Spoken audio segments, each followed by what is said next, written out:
Quantas vezes você já sentiu isso? Aquele calor subindo pelo peito, a mente acelerando, as palavras se atropelando na sua garganta, a necessidade, a urgência de se explicar. Alguém lhe lançou um olhar de desaprovação. Um amigo fez uma acusação velada. Um colega de trabalho interpretou mal suas intenções. Um familiar, em um momento de raiva, disse algo que cortou fundo. E ali, naquele instante, um tribunal inteiro se forma dentro da sua cabeça. Você se torna o réu, o advogado de defesa e, paradoxalmente, o próprio acusador, revivendo a cena, ensaiando discursos, buscando as palavras perfeitas para consertar a fratura, para realinhar a percepção deles com a sua verdade. É um impulso quase animal, um instinto social de pertencimento. Lutamos desesperadamente para controlar a narrativa sobre quem somos no palco da mente dos outros. Gastamos uma energia mental e emocional imensurável nessa batalha. Uma batalha travada em um território que não nos pertence, com regras que não controlamos, contra um adversário que, na maioria das vezes, já formou seu veredito muito antes de você abrir a boca. E se eu lhe dissesse que a resposta mais poderosa, a estratégia mais sábia e o ato de maior autorrespeito não é formular a defesa perfeita? E se eu lhe dissesse que, em muitas dessas situações, a verdadeira força reside em um ato radical de silêncio e retirada? Hoje, nós não vamos falar sobre como vencer discussões. Não vamos aprender a arte da retórica para convencer os outros. Hoje, vamos mergulhar fundo em uma das mais libertadoras e incompreendidas lições do estoicismo. Esta não é uma jornada sobre arrogância ou indiferença. É uma jornada sobre sabedoria, sobre a preservação da sua paz interior, o seu bem mais precioso. É sobre entender onde sua energia deve ser investida e onde ela está sendo desperdiçada. Prepare-se, pois o que vamos explorar hoje tem o poder de transformar fundamentalmente a maneira como você interage com o mundo e, mais importante, consigo mesmo. Capítulo 1. A prisão da validação externa. Para entender por que nos afastamos, primeiro precisamos entender por que nos sentimos compelidos a nos explicar. A raiz desse impulso está fincada em um solo profundo e fértil, a nossa dependência da validação externa. Desde que nascemos, somos condicionados a buscar aprovação. Um sorriso dos nossos pais, uma nota alta na escola, um elogio do chefe, um like em uma postagem. Nossa sociedade é construída sobre um sistema de recompensas e punições baseado na percepção alheia. Ser bem visto é sinônimo de sucesso. Ser mal interpretado é um fracasso social. Essa dependência nos torna vulneráveis. Ela entrega as chaves da nossa felicidade e do nosso bem-estar para as mãos de outras pessoas. Pessoas com suas próprias falhas, preconceitos, invejas e humores flutuantes. Nós nos tornamos marionetes emocionais, dançando conforme a música que os outros tocam. O filósofo estoico Epicteto, que viveu a primeira metade da sua vida como escravo, entendia essa dinâmica com uma clareza brutal. Ele dizia: se você busca a aprovação de qualquer pessoa de fora, você se perdeu. Pense na profundidade dessa afirmação. Ele não disse, você está em perigo, ou você está sendo tolo. Ele disse, você se perdeu. Você abdicou da sua bússola interna em favor de um mapa desenhado por mãos alheias. A necessidade de se explicar é o sintoma mais claro dessa perda. Ela revela um medo profundo, o medo de que a imagem que os outros têm de nós seja manchada. E por que esse medo é tão poderoso? Porque acreditamos erroneamente que essa imagem externa é quem nós somos. Confundimos nossa reputação com nosso caráter. Os estoicos nos oferecem um antídoto poderoso para esse veneno, a clara distinção entre o que é bom, o que é mal e o que é indiferente. Para eles, a única coisa verdadeiramente boa é a virtude, a sabedoria, a coragem, a justiça, a temperança. A única coisa verdadeiramente má é o vício, a ignorância, a covardia, a injustiça. E todo o resto, riqueza, saúde, dor, prazer, a opinião dos outros, tudo isso cai na categoria dos indiferentes. Isso não significa que não tenham valor. Uma boa reputação é um indiferente preferível. é útil, é agradável. Mas não é essencial para uma vida boa, para a eudaimonia, o florescimento humano. Quando você internaliza essa ideia, algo mágico acontece. O tribunal na sua cabeça começa a se dissolver. A opinião do outro, a crítica, a fofoca, perdem o seu poder de ferir. Elas são rebaixadas de um ataque ao seu eu para um mero evento externo, como a chuva que cai ou o vento que sopra. Você pode preferir um dia de sol, mas não se desespera quando chove. Você simplesmente pega um guarda-chuva e segue seu caminho. A necessidade de se explicar é a tentativa fútil de parar a chuva gritando com as nuvens. É um gasto de energia monumental em algo que está fundamentalmente fora do seu controle. A primeira etapa para a liberdade é, portanto, reconhecer a prisão. A prisão não são as paredes de uma cela, mas as barras invisíveis da nossa própria necessidade de agradar. E a chave para essa cela não está na mão do outro, mas na sua. Capítulo 2. A dicotomia do controle. A chave mestra do estoicismo. Se a prisão é a validação externa, a chave que abre a porta é o princípio mais fundamental de todo o pensamento estoico, a dicotomia do controle. Epicteto, de maneira simples e direta, disse: algumas coisas estão sob nosso controle, outras não. Sob nosso controle estão a opinião, o impulso, o desejo, a aversão. Em suma, tudo o que é nossa própria ação. Fora do nosso controle estão o corpo, a propriedade, a reputação, o cargo. Em suma, tudo o que não é nossa própria ação. Vamos usar a metáfora do arqueiro, amada pelos estoicos. O que o arqueiro controla? Ele controla a escolha do arco e da flecha. Ele controla seu treinamento, sua postura, a força com que puxa a corda, o momento em que solta. Ele controla sua intenção e seu foco. O que o arqueiro não controla? Ele não controla a súbita rajada de vento que pode desviar a flecha. Ele não controla se um pássaro passará na frente do alvo no último segundo. Ele não controla se o alvo, por algum defeito, se quebra com o impacto. O resultado final, acertar o centro do alvo, não está inteiramente sob seu controle. O arqueiro sábio, o arqueiro estoico, sabe disso. Ele se concentra obsessivamente em tudo o que pode controlar: sua técnica, sua preparação, sua concentração, e ele aceita o resultado, qualquer que seja, com equanimidade. Seu sucesso não está em acertar o alvo, mas em realizar o melhor disparo possível. Agora, aplique isso à sua vida. Suas palavras e suas ações são a sua flecha. Você controla a intenção, a clareza com que as comunica, a integridade com que age. Isso é o seu disparo. A mente da outra pessoa, a percepção dela, a interpretação que ela dará às suas palavras filtrada por suas próprias experiências, traumas e preconceitos, isso é o vento. Isso é o pássaro. Isso está radicalmente fora do seu controle. Tentar se explicar para alguém que não quer ouvir, ou que está determinado a te interpretar mal, é como gritar com o vento para que ele pare de soprar. É uma tolice. É uma fonte garantida de frustração e sofrimento. Você está abandonando o seu posto, o domínio sobre suas próprias ações e julgamentos, para lutar uma batalha impossível em um campo inimigo. Quando você tenta se explicar demais, você está tentando controlar a percepção alheia. Você está tentando controlar o incontrolável. Quando, em vez disso, você escolhe o silêncio e se afasta, você está fazendo um movimento de poder extraordinário. Você está dizendo: eu sou responsável pelo meu disparo, não pela trajetória que o vento impõe à flecha. Minha paz não depende de onde ela aterrissa.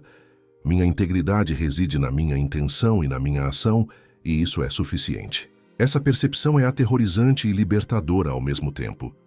Aterrorizante porque nos força a abandonar a fantasia de que podemos gerenciar a forma como o mundo nos vê.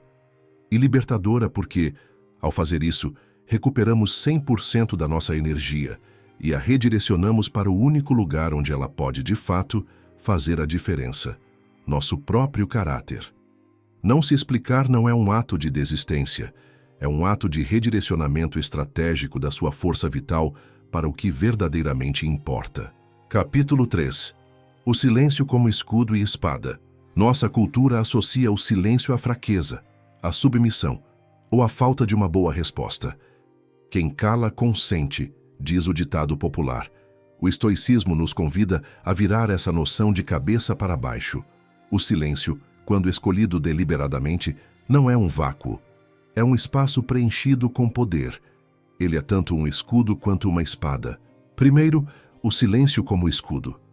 Pense em uma pessoa que o ataca com críticas injustas, com provocações. O que ela busca? Ela busca uma reação. O combustível para o seu fogo é a sua indignação, a sua defesa, a sua raiva. Sua justificativa é o oxigênio que alimenta as chamas da contenda. Quando você responde com um silêncio calmo e deliberado, você corta o suprimento de oxigênio. O ataque verbal bate contra o seu silêncio e cai no chão, inerte. Você nega ao agressor a satisfação do conflito que ele anseia. Você se recusa a descer para a arena dele. Sêneca escreveu: a maior vingança é ser diferente daquele que comete a injúria. Ao se recusar a entrar no jogo da reatividade, você demonstra essa diferença de forma eloquente. Seu silêncio é um escudo impenetrável que protege sua tranquilidade, sua ataraxia. Ele comunica sem uma única palavra. O seu caos não tem permissão para entrar no meu cosmos. Mas o silêncio também pode ser uma espada. Não uma espada de agressão, mas uma espada que corta o nó górdio da confusão e da tolice. Em muitas situações, especialmente com pessoas que buscam apenas o drama, qualquer coisa que você diga será distorcida e usada contra você. Suas palavras se tornam munição nas mãos do outro. Nesses casos, o silêncio é a resposta mais eloquente. Ele comunica limites. Ele comunica autorrespeito. Ele diz: eu valorizo minha paz e meu tempo demais para investi-los nesta conversa improdutiva. Ele pode ser desconcertante para o provocador, que espera uma briga e encontra um espelho. O que ele vê refletido é a sua própria pequenez, sua própria necessidade de conflito. Catão, o jovem, um dos mais reverenciados estoicos romanos, era conhecido por seu silêncio digno diante da corrupção e da demagogia do Senado. Ele não precisava gritar.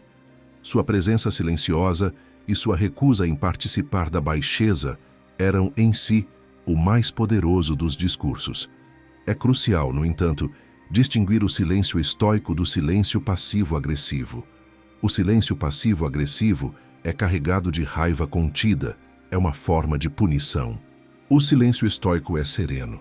Ele vem de um lugar de força e clareza, não de ressentimento. Não é eu não vou falar com você porque estou com raiva, mas sim, eu escolho não engajar porque esta interação é prejudicial à minha virtude e à minha paz. A intenção por trás do silêncio é tudo. Afastar-se é a manifestação física desse silêncio. É retirar seu corpo do espaço onde a negatividade está sendo gerada. É um ato de autocompaixão radical. Você está se tratando como um templo sagrado, que não deve ser profanado pela futilidade e pela malícia. Capítulo 4. Identificando o terreno infecundo, quando se afastar. A sabedoria não está em aplicar uma regra cegamente, mas em saber quando e como aplicá-la. A máxima, não se explique e se afaste, não é um passe livre para a grosseria ou para evitar todas as conversas difíceis. Há momentos em que uma explicação é necessária e construtiva. Em um relacionamento saudável, onde houve um mal-entendido genuíno, em um ambiente de trabalho que exige clareza para um projeto, ou ao ensinar um filho. Hart está em discernir o solo fértil do terreno infecundo. Tentar plantar a semente da sua verdade em um solo rochoso não é apenas inútil, é um desperdício da semente. Então, como identificar esse terreno infecundo? Os estoicos, como observadores aguçados da natureza humana, nos dão pistas. Vamos identificar alguns perfis e situações onde a sua explicação é, na melhor das hipóteses, inútil. 1. O invejoso.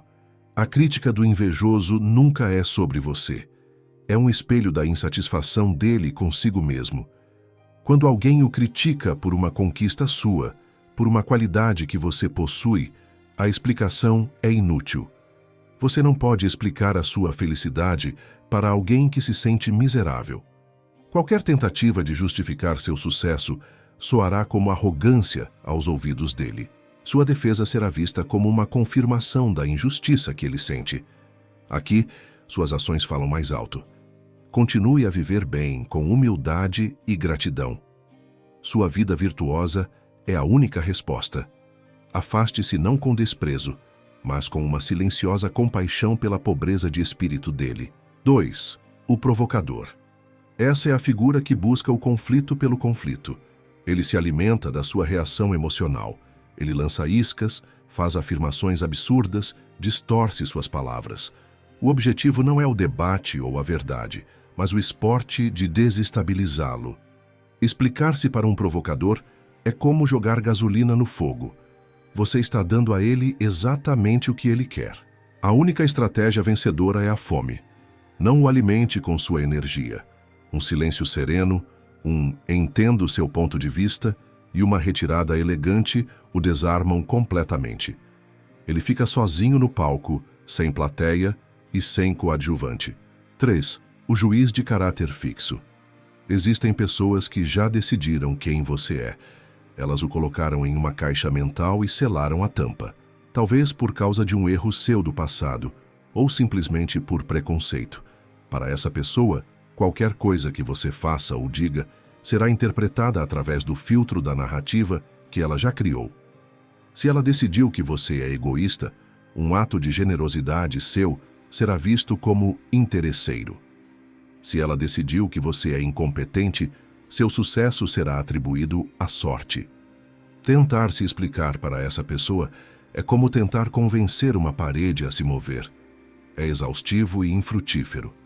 A única coisa a fazer é aceitar que a percepção dela está fora do seu controle e focar em viver de acordo com seus próprios valores. O tempo e a consistência das suas ações pode ou não mudar a mente dela. Mas isso não é problema seu. 4. A arena da fofoca. Quando você se torna alvo de um boato ou de uma fofoca, o impulso de correr para esclarecer os fatos é imenso. Mas pense na dinâmica. Ao se engajar, você valida a fofoca como algo digno de resposta. Você se rebaixa ao nível da conversa. Muitas vezes, sua defesa apenas adiciona mais detalhes e drama à história, dando aos fofoqueiros mais material para trabalhar. Marco Aurélio nos lembra de olhar para a fonte da crítica. Ele escreveu em suas meditações: observe que tipo de pessoas são, cujos elogios você deseja. Então, você não os culpará por seus erros, nem desejará seus elogios. Ao se recusar a participar, você deixa a fofoca morrer por falta de substância. Um boato precisa de movimento para sobreviver. Não seja o vento que o impulsiona. 5. O vampiro de energia. Algumas pessoas vivem em um estado perpétuo de drama e negatividade. A conversa com elas é um redemoinho de queixas, críticas e problemas. Tentar se justificar ou explicar sua perspectiva positiva para elas é como tentar encher um balde furado. Elas não buscam soluções, buscam um depósito para sua negatividade. Sua paz é o alimento delas. Nesses casos, o afastamento não é apenas uma estratégia, é uma questão de sobrevivência energética. Limites firmes e uma distância saudável são seus melhores aliados. Reconhecer esses terrenos é um ato de sabedoria prática. É aplicar a filosofia no campo de batalha da vida cotidiana. É economizar sua preciosa semente para os jardins onde ela pode, de fato, florescer. Capítulo 5. A ação como a verdadeira explicação. Se nos abstemos de nos explicar com palavras, como então nossa verdade é conhecida? Como nosso caráter é revelado? A resposta estoica é, ao mesmo tempo, simples e profundamente desafiadora, através da ação. Suas ações são sua única e verdadeira explicação. Há uma citação atribuída a Marco Aurélio que encapsula essa ideia com uma beleza cortante. Não perca mais tempo discutindo sobre o que um bom homem deve ser. Seja um. Sinta o peso dessas palavras. Toda a energia que gastamos em debates, justificativas, em polir nossa imagem verbalmente, tudo isso é um desvio. É procrastinação da única tarefa que realmente importa. A prática diária da virtude.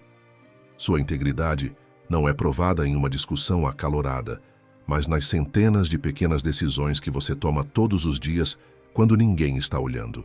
Sua confiabilidade não é demonstrada por um discurso eloquente, mas por cumprir sua palavra, repetidamente, ao longo do tempo. Sua bondade não é estabelecida ao se defender de uma acusação de egoísmo, mas ao praticar a gentileza consistentemente, sem esperar nada em troca. Pense nisso como construir uma casa de pedra. Cada ação virtuosa, cada promessa cumprida, cada momento de autocontrole, cada ato de justiça, é uma pedra solidamente assentada. Uma única crítica, uma acusação é como um vento forte.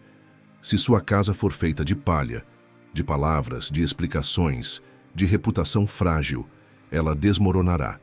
Mas se sua casa for construída de pedra, de caráter sólido, o vento pode uivar, pode fazer barulho, mas não pode abalar a estrutura. As pessoas podem te julgar mal no curto prazo, podem distorcer suas intenções, mas a consistência do seu caráter ao longo do tempo é uma força da natureza. É uma verdade que se impõe silenciosamente. As pessoas que importam, aquelas com discernimento, verão a casa de pedra que você construiu. E aquelas que insistem em ver apenas palha, bem, a opinião delas já se provou irrelevante.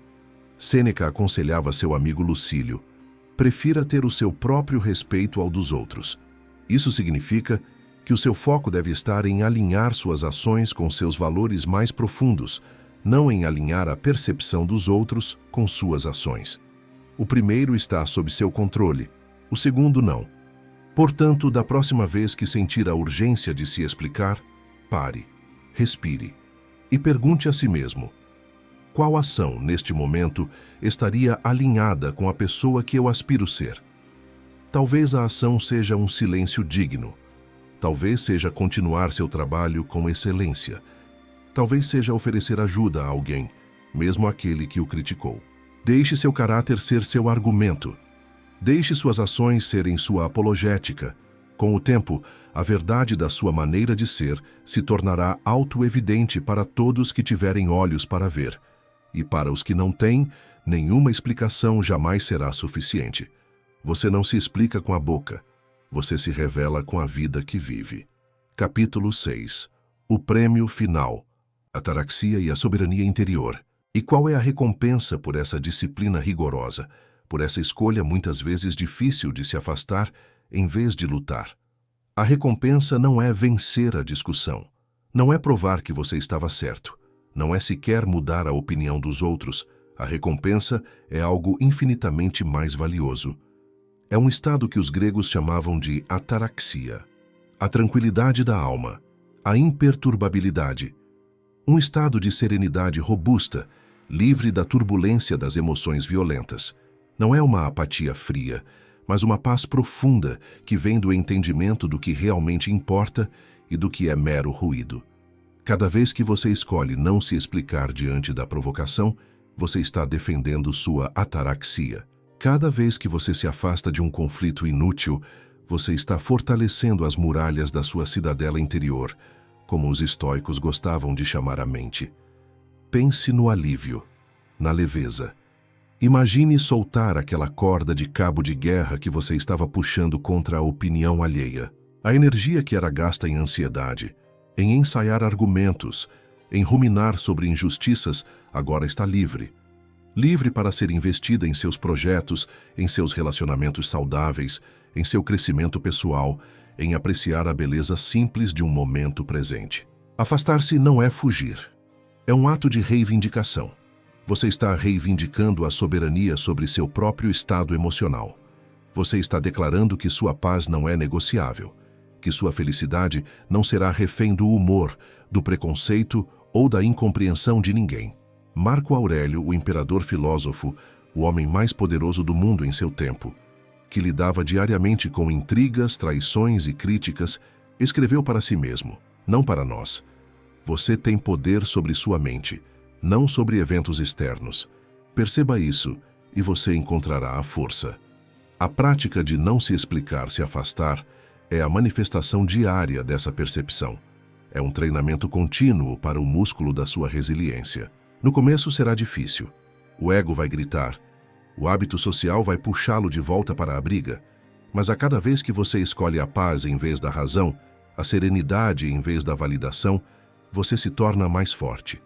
Você começa a perceber que a necessidade de ter a última palavra é uma forma de escravidão e que o verdadeiro poder reside em estar tão seguro de sua própria integridade, tão em paz com suas próprias intenções, que você não precisa da aprovação de mais ninguém. Sua consciência limpa é o seu único e suficiente tribunal. Essa é a liberdade final que o estoicismo oferece. Não uma vida livre de problemas ou de pessoas difíceis. Isso é impossível. Mas uma vida onde você é o senhor do seu domínio interior, um reino que nenhuma crítica ou mal-entendido pode invadir, a menos que você mesmo lhes dê a chave. E a decisão de não se explicar, de se afastar, é você, calmamente, guardando essa chave no bolso e caminhando em direção à sua própria paz. A jornada que exploramos hoje é radical. Ela vai contra muito do que fomos ensinados. A sociedade nos diz para lutar, para nos defender, para gerenciar nossa imagem a todo custo. O estoicismo nos oferece um caminho diferente, um caminho de força interior, de dignidade silenciosa e de uma paz inabalável. Lembre-se, não se explicar não é um ato de fraqueza, mas de poder estratégico. É escolher onde lutar suas batalhas. É entender que a guerra pela sua paz interior é a única que vale a pena vencer. Afastar-se não é desistir. É um ato de autocompaixão, de proteger sua energia para o que realmente constrói uma vida de valor. Suas ações, sua virtude, seu caráter. Sua vida é o seu grande argumento. Viva-a de tal forma que nenhuma explicação seja necessária. Se esta reflexão profunda sobre a sabedoria estoica ressoou em você, se você sentiu o chamado para uma vida de maior tranquilidade e força interior, então eu o convido a se juntar à nossa comunidade. Deixe um like neste vídeo se ele lhe ofereceu uma nova perspectiva ou um momento de paz. Isso nos ajuda a levar esta mensagem a mais pessoas que podem estar precisando ouvi-la. Inscreva-se no canal e ative o sino de notificações. Estamos apenas começando a arranhar a superfície dessas filosofias atemporais. A cada vídeo, mergulhamos mais fundo em como aplicar essa sabedoria antiga aos desafios do nosso mundo moderno. E o mais importante, deixe um comentário abaixo. Compartilhe uma situação em que você sentiu a necessidade de se explicar, ou talvez um momento em que escolheu o silêncio e encontrou força nisso.